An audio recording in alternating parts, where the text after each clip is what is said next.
Hi, welcome back to Person's Academy. I'm glad to have you with me today. In this session, I will show you how to merge contacts and explain the reasons why it's important to do this. So we'll start on the dashboard screen and go to Contacts and All Contacts. And I know the contact that I'm looking for is called Bank West. So I'll just type that in and click Search. And as you can see, we have two contacts here. So what I would like to do is I would like to merge this Bank West one with the Bank West main account. So I'm going to click the Bank West one and then click Merge. And Bank West one will be archived and their transaction history will be merged with the other contact. So that's why Bank West one is the one I want to remove. And then I'll type in the one I want to be my main account, which is Bank West, and click Merge. And then you click Confirm Merge, and then it will go through. And as you can see, that's now removed. So that's how to merge accounts. Now, if you want to understand the reason why we do this, stay with me a minute and I will just show you again. And if I go on to the invoices, because Bank West is a customer, I will create a new invoice. And when it comes to the contact, I will be looking for Bank West. But as you can see, I've got two, so now I don't know which one to use. And if I start using Bank West 2 as well as main Bank West, then you'll see your report will have two Bank Wests instead of just the total number that you are owed from Bank West.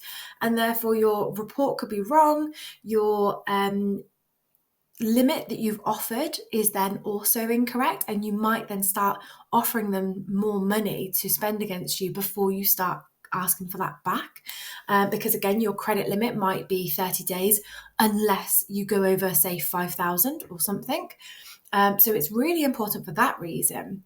So again, we'll just quickly create an example invoice so that you can see this in real time on the report, and just again explaining the reasons why this is really important. So we'll just create a blank invoice for 11,000 because why not? So then we'll go on to our reports, and so we'll go accounting and reports. And then I want to look at my aged receivables summary. What we'll see is instead of the one balance for Bank West, we'll now actually have the two. And so this can impact your credit limit that you've offered them. This could mean that you think they've got less to pay than they do because, again, the different months, it might not come up on the report you're looking at. And so it just can start getting a bit messy and a bit complicated. And even when you're just in the contacts, for example, you might be thinking, oh, okay, I'll go and find that invoice in my contacts, Bank West, and then look at what invoices they have here. Oh, but I can't see the main invoice that I'm looking for. That's because it's in the other contact. So again, it can start getting complicated. You might then raise an invoice twice, and then the client can get maybe annoyed with you or just very confused. And again, you end up potentially billing them twice. And yeah, it can cause quite a lot of friction. So again, I would just suggest merging your contacts, having just the one contact for each person, for ease for so many reasons.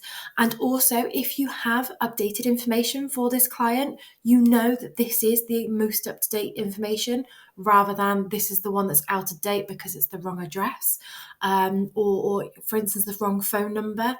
Again, if you're starting to chase them for their monies, if you don't have the right phone number because you've lost it somewhere and this is the out-of-date information, then it can cause a lot of confusion and difficulty for yourselves. So again, really recommend merge your contacts. It's a basic, but it's a very important one. And that's all. Thanks for watching. I hope this video was helpful. Don't forget to like and subscribe for more content. See you at the next one.